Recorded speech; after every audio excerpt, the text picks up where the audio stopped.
There's a weakness you've been carrying for years. You know exactly which one. The pattern you promised yourself you'd handle last January, and the January before that. The small surrender you dismiss as harmless because, compared to real problems, it doesn't look like much. You've made peace with it. Not the kind of peace that ends a war. The kind that loses one quietly. You tell yourself it's under control. That you could stop if you really wanted to. That it's not taking anything from you that matters.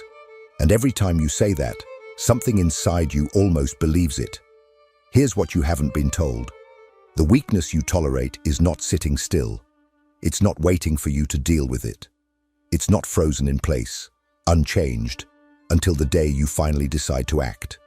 Every time you give in, every time, something physical is happening inside your skull. Your brain is being edited, cell by cell, connection by connection. The structure you'll wake up with tomorrow is being written tonight, by what you're doing right now. Norman Doidge, the psychiatrist whose work on neuroplasticity overturned centuries of medical assumption, documented what most people still refuse to feel the weight of. The human brain is not a fixed object you received at birth and carry unchanged. It is a living structure that remodels itself continuously. And every behavior you repeat carves itself deeper into the architecture. What feels like a habit is not a habit. It is a physical circuit being thickened by use, which means the weakness you've been tolerating for 5 years is not the same weakness it was 5 years ago. It is stronger, more automatic, more efficient. It requires less of you to trigger and more of you to resist.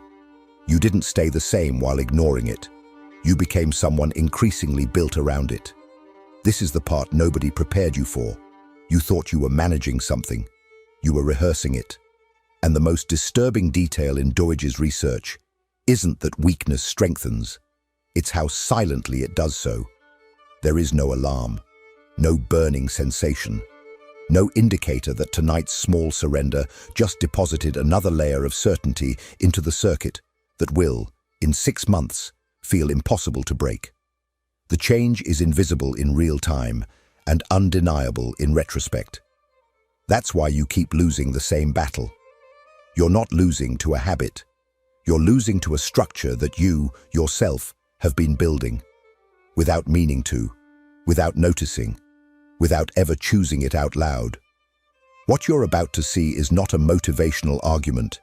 It's a map of the territory your own mind has been shaping while you weren't looking, and the specific mechanism by which a weakness stops being something you do and becomes something you are.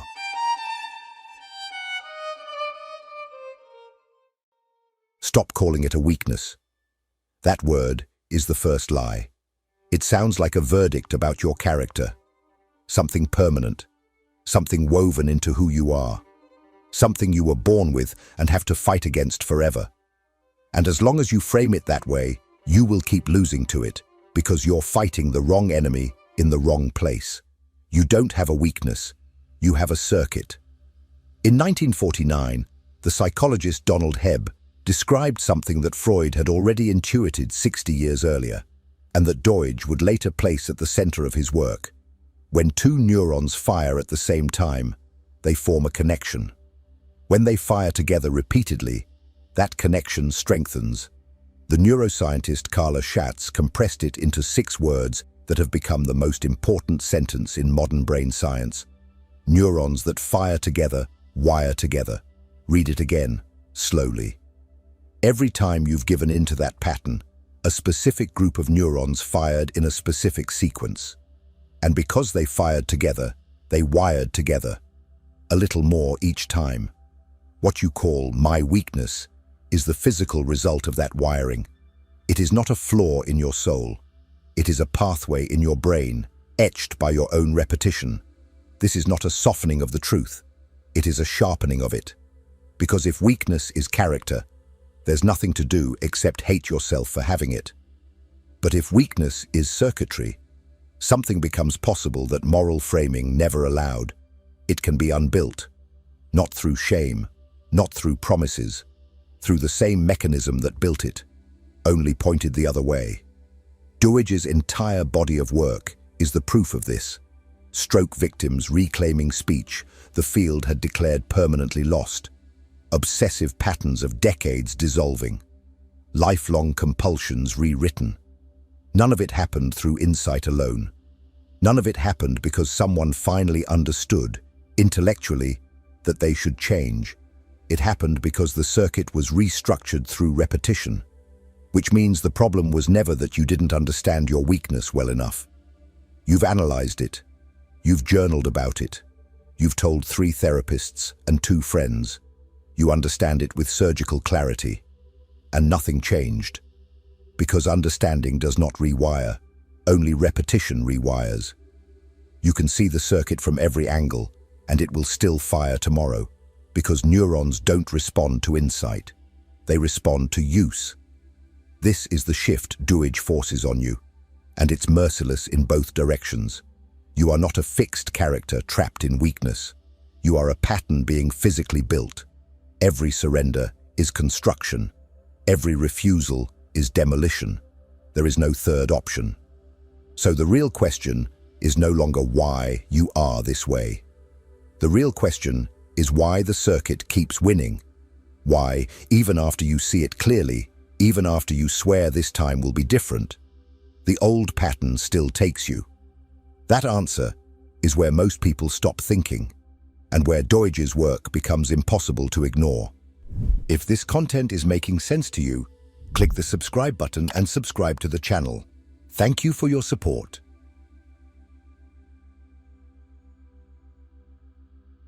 You've tried to fight it. Not once. Many times. You woke up on a Monday convinced this was the week. You made the promise out loud. You felt the clean certainty of someone who has finally decided. And for a few days, maybe a few weeks, you held. Then something cracked. A bad night, a small stress, a specific trigger, and you were back, faster and more completely than you wanted to admit. You concluded you were weak. You should have concluded you were outmatched. Doidge's research makes something painfully clear about repeated circuits. The pathways you've used thousands of times don't just work. They work efficiently. Every repetition has made that neural route faster, smoother, less costly for the brain to execute. It has become what the nervous system reaches for by default, because default is exactly what repeated use creates. The new behavior you're trying to install has none of that. It is a fragile path, raw, effortful. Every attempt to use it requires conscious attention, deliberate focus, energy your brain resents spending. So, in the moment of decision, the real moment, not the imagined one, you are not choosing between 2 equal options. You are choosing between a highway and a footpath in the dark. Of course, the highway wins. It was built to win. You built it. This is why willpower collapses at the exact moment you need it most. Willpower is a conscious resource, and conscious resources are expensive and finite. The established circuit doesn't need any of that. It runs beneath awareness. By the time your willpower shows up to the fight, the circuit has already fired.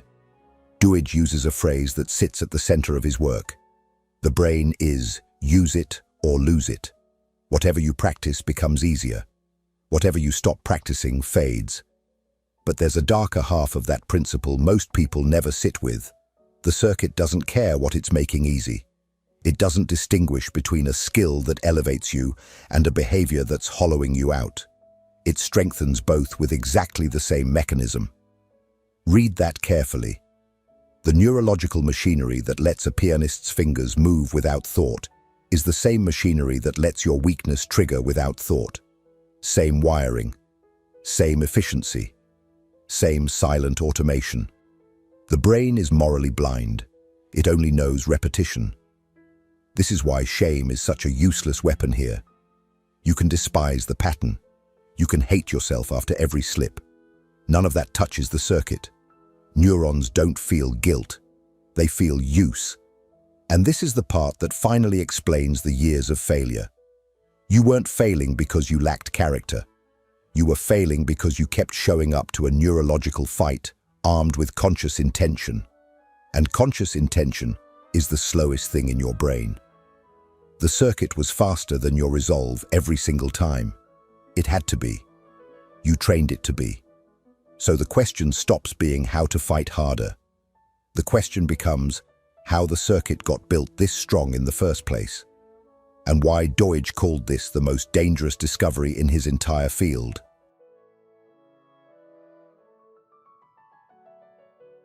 Doidge spent years watching the impossible happen. Patients who had been written off, brains damaged by stroke, by disease, by decades of dysfunction, reclaiming what medicine had sworn was gone forever. Maps rebuilt, functions restored, lives handed back to people who had stopped hoping. And in the middle of documenting these extraordinary recoveries, he arrived at a discovery that quietly undoes every comforting story you've told yourself about change. He called it the plastic paradox. The same neuroplasticity that allows a stroke survivor to speak again is the neuroplasticity that turns an ordinary person into a rigid caricature of themselves. The same mechanism that produces breakthrough produces imprisonment. There are not two different brain systems, one that builds strength, one that builds weakness. There is one system. It does both. It does whatever you feed it. Sit with that.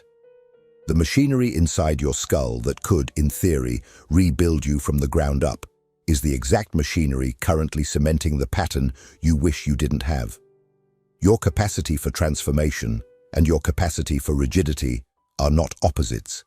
They are the same capacity, pointed in different directions by what you repeat. This is the detail most people cannot hold for long because it removes a kind of psychological shelter. We like to believe that our worst patterns are somehow accidents, external, intrusive, unlike us. Doidge closes that exit. The pattern isn't foreign to your brain. Your brain is built to produce it. It has been producing it faithfully every single day, because that is what a plastic brain does with whatever it practices. And here is the part that should make you still.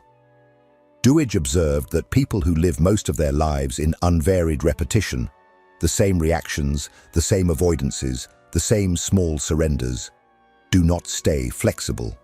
They calcify. The spontaneity of youth gives way, he wrote, to a routinized existence where the person becomes increasingly fixed, not because something happened to them, because nothing did, because they kept firing the same circuits and the brain, obedient as always, solidified around them. That is what tolerating a weakness actually costs you, not just the behavior, the person capable of something else. Every repetition is a vote for who you'll be at 40, at 50, at 70. The brain counts every vote. It doesn't care which circuit wins the election. It only enforces the result. And the result, compounded across years, becomes character. Not the character you imagine you have. The character your repetitions have been quietly electing. This is why the weakness feels so much like you by now. It is you. Not in some mystical sense, in a physical one. The circuitry has been reinforced long enough that the behavior and the self have fused. You don't do it anymore. You are partly made of it. That is the paradox in its full weight. The gift of neuroplasticity and the curse of neuroplasticity are the same gift. You cannot choose to have one without the other. You can only choose through what you repeat, which direction it will carry you. So the real work is not generating some massive force of transformation. It is the opposite. It is understanding the smallest possible unit of repetition, and why that unit, and not your grand resolutions, is where the entire war is actually decided. If what you're hearing resonates with you, you'll find real value in my ebooks. Beyond the Shadow breaks down Jung's core ideas, while Dialogues with the Unconscious gives you a 30-day path to apply them in your life. Both are linked in the pinned comment.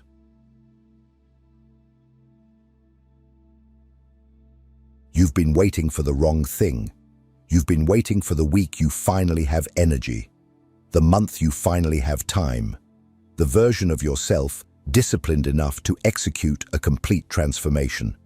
And while you've been waiting for that person to arrive, the circuit you wanted to break has been quietly growing stronger. one ordinary day at a time. The person you're waiting for is not coming, but something smaller is available to you right now, and it's the only thing that has ever actually worked. Doidge's research, and the research of the neuroscientists he spent years documenting, points to a truth that contradicts almost everything the self-improvement industry sells you. Neural change does not respond to intensity. It responds to repetition. The heroic 90-day transformation, the dramatic overhaul, the total life reset. These are not how the brain rewires. The brain rewires through small, consistent, repeated firings of the circuit you want to strengthen. This is the 1% principle, not a slogan, a neurological fact. Find the smallest possible behavior that contradicts your weakness, not the impressive version, not the one you'd be proud to describe, the smallest one. 2 minutes, one phone call, one refusal, one action so minor it almost feels insulting to count it. That is the unit. That is what rewires. And then do it again tomorrow, in roughly the same place, at roughly the same time, in roughly the same sequence. Doidge emphasizes something the research keeps confirming. Context matters. The brain doesn't just learn behaviors. It learns behaviors tied to settings, times, cues. When you repeat a new behavior in a stable context, the wiring happens faster, because the brain is building an association between the environment and the action. You're not just practicing the behavior. You're teaching your nervous system where and when to expect it. This is why the people who change are almost never the ones with the most dramatic plans. They are the ones with the most boring consistency.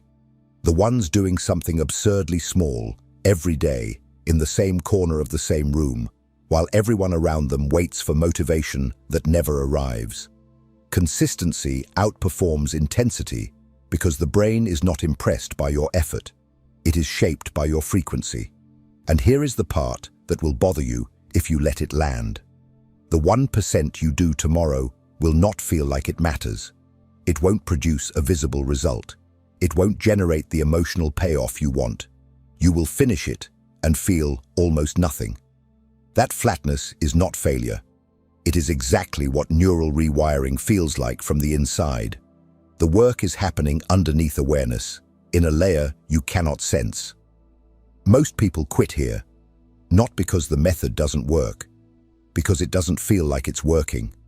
They expected a rush. They got silence. So they abandon the only thing that would have actually changed them and go looking for something that feels more like transformation. Doidge's work is relentless on this point.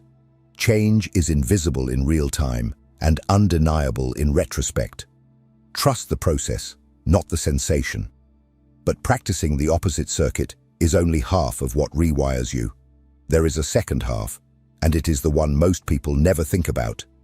The one that quietly decides whether your 1% will ever be enough.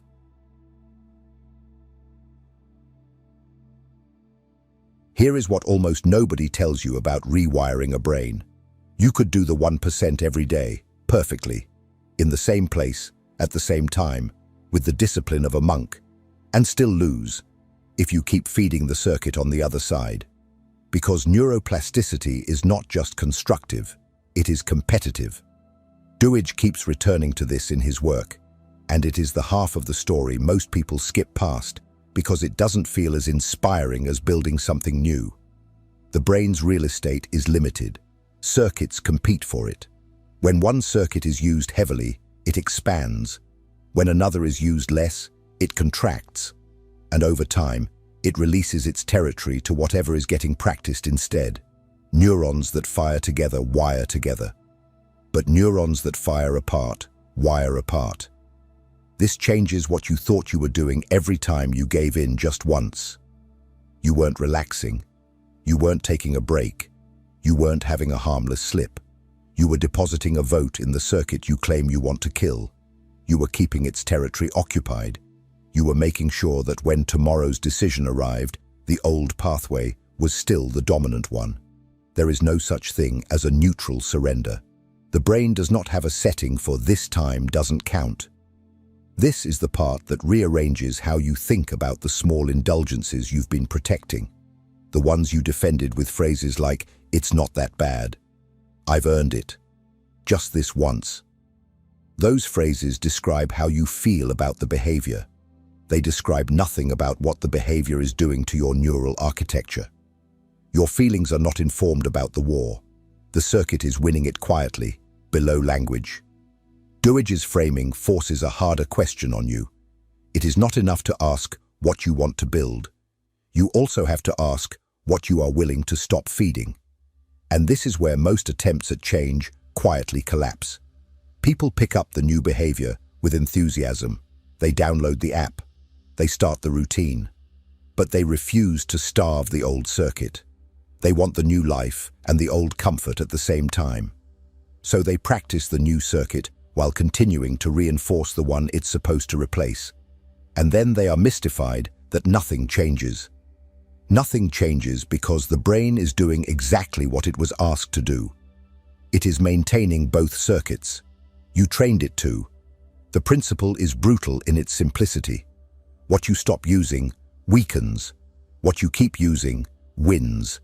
You do not need to attack the old pattern. You need to stop donating to it. Disuse is not passive. Disuse is a weapon. And once you understand that, something shifts in how you read your own behavior. Every small refusal is not deprivation. It is demolition. Every night you don't feed the circuit, its territory shrinks a little. Every morning you fire the new one, its territory grows a little. The war is won in both directions at once, or it isn't won at all. Which means the version of you standing 2 years from now is not a mystery. It is already being decided.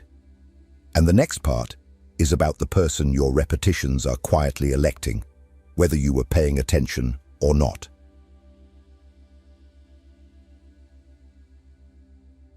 There is a version of you arriving in 2 years.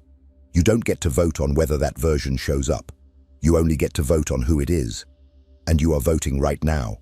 You voted this morning. You voted last night. Every repetition you didn't think counted was a vote. Cast, counted, and filed into the neural record that will determine who walks out of this decade wearing your face. This is the part Doidge's work closes around with quiet brutality. You will not become the person you intend to be. You will become the person your repetitions have been electing while you were busy intending something else. The brain does not reward your plans. It ratifies your patterns, which means the question you've been asking is wrong. You've been asking how to finally break the weakness. That question assumes there's a single moment of rupture, a clean before and after, a dramatic turn. There isn't one. The weakness doesn't break. It starves. And the self you want to be doesn't arrive. It accumulates. The real question is quieter and much harder to avoid. What are you voting for today? Not in the abstract, not in the version of your life you describe to other people. In the actual sequence of small, almost invisible choices you are about to make in the next 12 hours. Each one is a ballot. The circuit counts all of them. It counts the ones you're proud of and the ones you pretend don't matter with exactly the same precision. This is the weight Doidge leaves you with. Your brain is not your enemy, and it is not your ally. It is a faithful machine that builds whatever you practice. It will build the person you are becoming with the same obedience whether you are choosing that person or sleepwalking into them. It does not ask for your consent. It only asks for your repetition. So the work is not to summon a new level of willpower you've never had. The work is to stop treating any single repetition as insignificant. To understand that the small refusal tonight is not a small refusal. It is a vote cast into a future you will have to live inside. To understand that the small surrender tonight is not a small surrender. It is a vote for a version of yourself you already know you don't want to meet. You don't have to transform today. You have to vote correctly once, then again tomorrow, then again. The compounding is not your job. The compounding is the brain's job. Your only job is the ballot. If this landed somewhere real in you, Leave a comment with the one specific vote you are casting tonight. The smallest possible act of refusal, or the smallest possible act of practice in the direction you actually want to go. Naming it out loud is itself a repetition. It is itself a vote. And if something in you recognized itself in this, recognize the weakness, recognize the pattern, recognize the person being elected by accident, then don't let the feeling close before it has done its work. What began in you while you were watching this has not finished. It is the beginning of a longer process, one that cannot be completed in a single sitting, and some of the most important ground is still ahead. Keep going. The next piece is already waiting.